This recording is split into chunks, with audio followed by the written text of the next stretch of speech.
నేను అడుగుతా ఉన్నాను చంద్రబాబు నాయుడు గారిని, నేను గుడికి వెళ్ళి వస్తే నా మీద మా క్యాడర్ మీద కేసులు కడతారా మీరు? మరి నేను చేసిన తప్పేంటి? వెంకటేశ్వర స్వామి గుడికి వెళ్ళొద్దా? మీరు చేస్తున్నటువంటి మీకు ఇంకా మంచి బుద్ధి ప్రసాదించాలని మేము గుడిలోకి వెళ్ళి మొక్కొని వస్తే తప్ప మేమెక్కడ కవిచ్చాము? మేమన్నా గొడవ చేశామా? మా మానాన్ని మేము గుడికి వచ్చాము, మేము సైలెంట్గా మా పని మేము చేసుకుని వెళ్ళుకుంటే టీడీపీ గుండాల్లాగా మీ వాళ్ళు వచ్చి ఈ విధంగా చేసి మా మీద కేసు కడతారా? ఎక్కడ పోతుంది లా అండ్ ఆర్డరు? ఏమవుతుంది? నేను కుల మతాలని రెచ్చగొట్టానా? మరి ఈ విధంగా ఇప్పటికైనా ఆ కలియుగ దైవమైనటువంటి వెంకటేశ్వర స్వామి మీకు ఇప్పటికైనా మంచి బుద్ధి ప్రసాదించాలని కోరుకుంటున్నాను. మీరు వెంకటేశ్వర స్వామితో పెట్టుకుంటున్నారు. వెంకటేశ్వర స్వామి పెట్టుకుంటే ఎటుంటుందో తెలుసు కదా, ఏమవుద్దో తెలుసు కదా, అది మీకే వదిలేస్తున్నాను. కాబట్టి నేను ఒకటే చెప్తా ఉన్నాను, ఇప్పుడు కూడా పోలీసులు మేము ఇచ్చినటువంటి కంప్లైంట్ మీద రెస్పాండ్ అవ్వలేదు. నేను ఇదంతా ఎందుకు చెప్తున్నానంటే రాష్ట్ర పరిస్థితులు ఎలా ఉన్నాయి అని చెప్పడానికి దుదరిస్తూ ఉన్నాను. కాబట్టి నేను చంద్రబాబు నాయుడు గారిని ఒకటే కోరుతా ఉన్నా, మీరు ఎంతసేపు ఈ రెడ్ బుక్ ఇంప్లిమెంటేషన్ అంటా ఉన్నారు కదా, అదే మీరు ఫాలో అవుతున్నారు కదా, 20 నెలలుగా కూడా మీరు చేస్తుంది అదే కదా. కాబట్టి మీ రెడ్ బుక్ ఇంప్లిమెంటేషన్లో భాగంగా రేపు అసెంబ్లీలు ఉన్నాయి కదా చంద్రబాబు నాయుడు గారు, రేపు అసెంబ్లీలో వైసీపీ వాళ్ళు సామాన్య ప్రజలు ఏ గుళ్లకు వెళ్ళొద్దని ఓ చట్టం చేయండి. చంద్రబాబు నాయుడు గారు ఓ చట్టం చేయండి. ఇంకా ఈ విధంగా మరి పోలీసులే దగ్గరుండి దాడుల్ని ప్రోత్సహిస్తూ దాడులు చేయిస్తూ ఈ కూటమి ప్రభుత్వం వచ్చాక అధికారులను అడ్డం పెట్టుకొని ఏ విధంగా పోలీసుల్ని ఉసిగొల్పి హింసను ప్రేరేపిస్తున్నారో రాష్ట్ర ప్రజలందరూ కూడా చూస్తూ ఉన్నారు. మరి దీని పర్యావసనమే అంబటి రాంబాబు గారి మీద దాడి, జోగి రమేష్ గారి ఇంటి మీద పెట్రోల్ బాంబులు ఏ విధంగా వేసి ఏ విధంగా అక్కడ భయభ్రాంతులకు గురి చేశారో మనమంతా కూడా చూస్తున్నాము. కాబట్టి మాజీ మంత్రులుగా ఉన్నా కూడా ప్రతిపక్ష నాయకుల ఇళ్లపై ఈ విధంగా మరి దాడి చేయిస్తున్నారంటే ఒక్కసారి ఈ రాష్ట్రాన్ని చంద్రబాబు నాయుడు గారు ఏం చేయదలుచుకున్నారో ప్రజలందరూ కూడా ఆలోచించాల్సినటువంటి అవసరం ఉంది. సూటిగా ప్రశ్నిస్తున్నాను నేను చంద్రబాబు నాయుడు గారిని, అసలు ఈ గొడవ కారణం ఏంటండి? జరగని కల్తీనేయిని జరిగిందని మీరే అవాస్తవాల్ని అసత్య ప్రచారాలని ప్రజల్లోకి తీసుకువెళ్లారు. అది మా వైఎస్ఆర్ కాంగ్రెస్ పార్టీకి ఆపాదించి మా నాయకుడు జగన్మోహన్ రెడ్డి గారిని ఆపాదించి మీరే కదా ఫ్లెక్సీలేసి రెచ్చగొట్టే ప్రయత్నం చేశారు. క్లియర్గా సిట్ చెప్పింది, ఛార్జ్ షీట్లో ఎన్డీడీబీ చెప్పింది, there is no animal fat added అని చెప్పింది, ఇట్ ఈస్ నాట్ డిటెక్టెడ్ అని చెప్పింది. అయినా కూడా మీరే రెచ్చగొట్టి మీరే ఫ్లెక్సీలేసి ఈ గొడవకంతా ఈ రభసకంతా కారణం మీరే కదా. క్లియర్గా మీరు చేస్తూ మళ్ళీ దీన్ని డైవర్ట్ చేస్తూ అంటే క్లియర్గా ఎక్కడ కూడా వీళ్ళంతా మేము ఈ కూటమి ప్రభుత్వాన్ని నిలదీస్తున్నాం కాబట్టి ఎంబటే ప్రతిపక్ష నాయకులపై దాడులు చేయాలి, అవసరమైతే పెట్రోల్ బాంబులు వేయాలి, ఇళ్లల్లో ఉన్న మహిళల్ని టార్గెట్ చేయాలి, కేసులు పెట్టాలి. డైవర్షన్ పాలిటిక్స్ ఇదే కదా మీరు ఎంచుకున్నారు. ఎందుకంటే మీరు డిఫేమ్ అవుతున్నారు. ఈ తిరుపతి లడ్డు నెయ్యి వ్యవహారం, కల్తీ నెయ్యి వ్యవహారంలో కూటమి ప్రభుత్వం డిఫేమ్ అవుతుంది. కాబట్టి దీని డైవర్షన్ కోసం ఈ దాడులకు ఈ హింసలకు పాల్పడుతూ ఉన్నారు.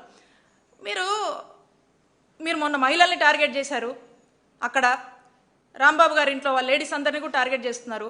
ఈరోజు మనకు స్పష్టంగా అర్థమవుతుంది. చంద్రబాబు నాయుడు గారు మళ్ళీ మాట్లాడతారు ఏమనంటే, ఎక్కడా కూడా మహిళలను అగౌరవించినా, మహిళల మీద అసభ్య పోస్టులు పెట్టినా, మహిళలకు సంబంధించి ఏ ఇబ్బంది వచ్చినా నేను సహించను, తక్షణమే కేసులు పెడతాం, అది ఇదని చెప్పి ఉపన్యాసాలు ఇస్తూ ఉంటారు కదా. మరి ఇవన్నీ కూడా గడప కూడా దాటవు మీరు చెప్పినవన్నీ కూడా. అలా మాటలకి మీ మీడియాలో రాసుకోవడానికి పరిమితం తప్పితే ఇవేమీ కూడా చేతల్లో సాధ్యమయ్యేటివి కావు. ఎందుకంటే మీరే మహిళల్ని టార్గెట్ చేస్తారు, మళ్ళీ మీరేదో మహిళలకు చేసేస్తున్నట్టు, మహిళా పక్షపాతిలాగా మహిళల గురించి తెగ ఆలోచిస్తున్నట్టు, మహిళకి ఏ ఇబ్బంది వచ్చినా మీరేదో తెగ చేస్తున్నట్టు మళ్ళీ మీరే బిల్డప్ ఇస్తారు. కాబట్టి ఇక్కడ నేనున్నాను, ఒక బీసీ మహిళను నా మీద పలుసార్లు దాడి చేశారు. ఈ విషయంలో కూడా నేను గుడికి వెళ్తే నా మీద కేసు కట్టారు. మరి దీనికి మీరేం సమాధానం చెప్తారు? అసభ్యంగా సోషల్ మీడియాలో నంబర్ ఆఫ్ పోస్టులు పెట్టి వేధిస్తూ ఉన్నారు. మా పరిస్థితి ఇలా ఉంటే రాష్ట్రంలోని సామాన్య మహిళల పరిస్థితులు ఏంటండి? సమాధానం చెప్పండి చంద్రబాబు నాయుడు గారు. దీనికి ఏముండదు. ఇవన్నీ చూస్తుంటే అసలు రాష్ట్రంలో ఆటవిక పాలన నడుస్తుందా అనిపిస్తుంది. లా అండ్ ఆర్డర్ ఉందా అని ప్రతి సామాన్యుడు ప్రశ్నించేటువంటి పరిస్థితి ఈరోజు నెలకొంది. There is no democracy, no Indian constitution, no law and order. ఇది మన రాష్ట్ర పరిస్థితి. జంగల్ రాజుగా మారింది ఈరోజు మన రాష్ట్రం.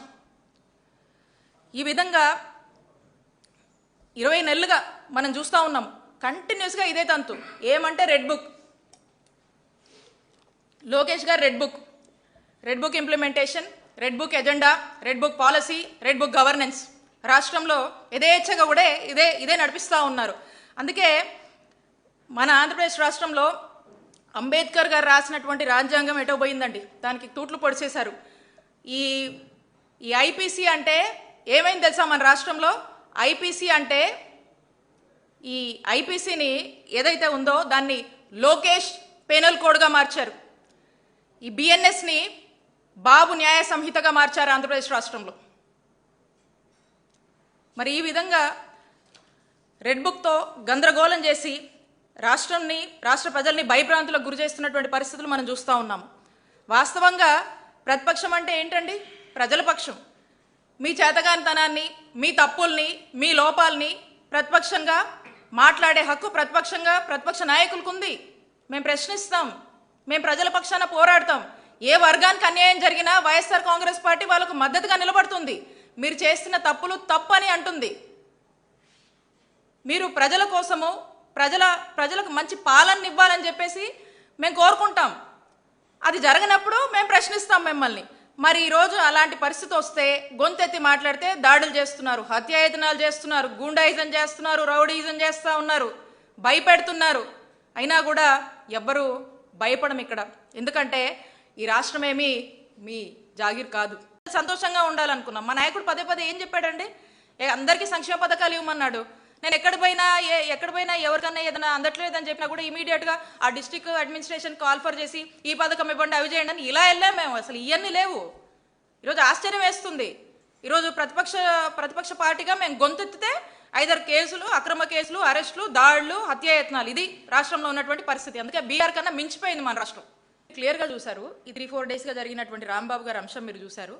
క్లియర్గా అక్కడ ఆ మహిళలు అక్కడ ఉన్నటువంటి కర్రలతో, రాడ్లతో అతన్ని దాడి చేయాలని అతని కారు మీదకి వస్తూ ఆ మహిళలు కూడా కారు మీద ఏ విధంగా కొట్టి తన్ని ఇష్టం వచ్చినట్టుగా దుర్భాషలు ఆడుతుంటే ఇక ఆ టైంలో ఆవేశంలో తను మాట్లాడానని రాంబాబు గారు స్పష్టంగా వచ్చి ప్రెస్ మీట్ పెట్టి నేను ఉద్దేశపూర్వకంగా మాట్లాడలేదు. ఎందుకంటే రాంబాబు గారు రెగ్యులర్గా మాట్లాడుతుంటారు, అందరికీ తెలుసు.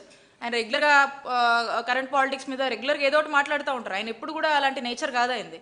ఆయన అట్లా మాట్లాడలేదు. కాబట్టి ఇప్పుడు ఆ సందర్భంలో ఆవేశంలో ఆయన ఏదో మాట్లాడినని వివరణ ఇచ్చాడు, ఎక్స్ప్లెనేషన్ ఇచ్చాడు. అలా జరిగి ఉండకూడదని ఆయన కూడా భావించాడు.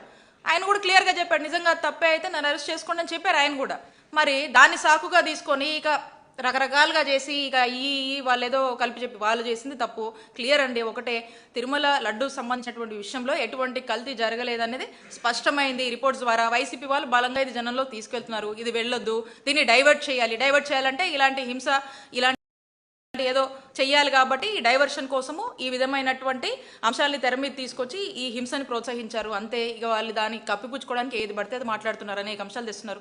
మొదటి నుంచి కూడా డైవర్షన్ పాలిటిక్స్ అనేటువంటి ఒక మోడస్ ఆపరెండాతో ప్రతి ఒక్క అంశం తీసుకొని ముందుకు వెళ్తున్నారు ఈ కూటమి ప్రభుత్వం. ఆ విధంగానే మనం చూడాల్సినటువంటి అవసరం ఉంది. అదే అన్న, ఇప్పుడు మనం చూస్తూ ఉన్నాము గుంటూరు మహిళలు, ఆ ఎమ్మెల్యే గారు ఏ విధంగా మాట్లాడారు. హింసని పాలకులుగా ఉండి వాళ్ళే మాస్ వార్నింగ్లు ఇస్తూ హింసని వాళ్ళే ప్రోత్సహిస్తున్నారు. ఇది తప్పు. ఇది ఒక చెడు సంస్కృతి, ఇది ఒక విష సంస్కృతి. దీనికి ఫుల్ స్టాప్ పడాలి.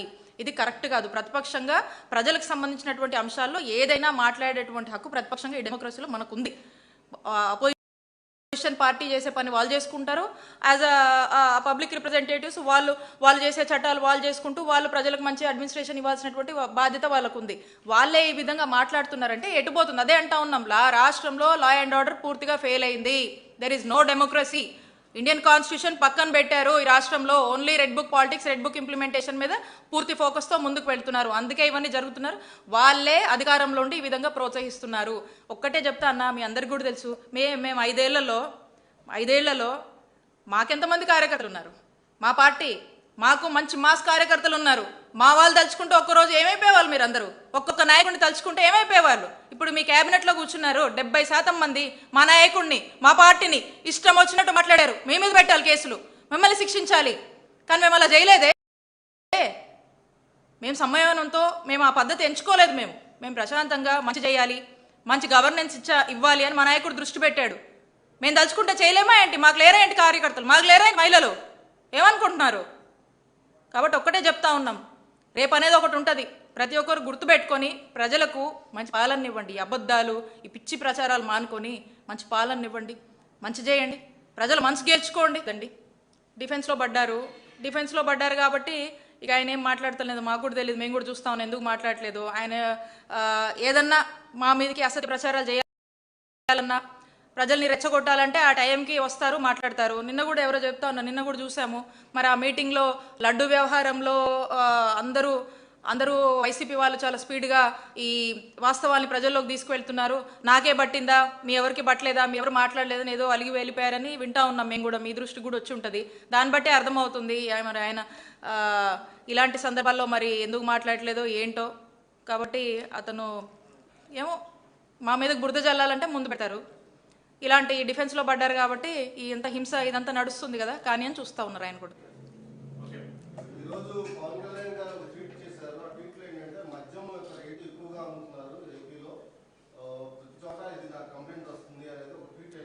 అదే అన్న, డైవర్షన్ పాలిటిక్స్. ఏదన్నా ఒకటి జరుగుతుంది అనుకోండి, సడన్గా ఇంకొక అంశాన్ని తెచ్చి డైవర్ట్ చేయడము. మొదటి నుంచి కూడా ఇదే కదా, ఏదో ఒక అంశం తెస్తారు, మోడెస్ ఆపరెండా. ఇప్పుడు తిరుపతి లడ్డు విషయం కూడా అదే కదా. అమ్మో, లడ్డు విషయం వైసీపీ వాళ్ళు వెళ్ళిపోతున్నారు, రోడ్ల మీదకి చెప్పేస్తున్నారు, చంద్రబాబు నాయుడు గారు చేసిన తప్పని చెప్పేస్తున్నారు, ప్రజలు నమ్మేస్తారు, బ్యాడ్ అయిపోతామని చెప్పేసి ఇప్పుడు ఇంకొక అంశం తేవడం. ఏదో ఒక అంశం, మోడెస్ ఆపరెండా, డైవర్షన్ పాలిటిక్స్ వెన్నటో పెట్టినటువంటి విద్య ఈ కూటమి ప్రభుత్వానికి, చంద్రబాబు నాయుడు గారికి.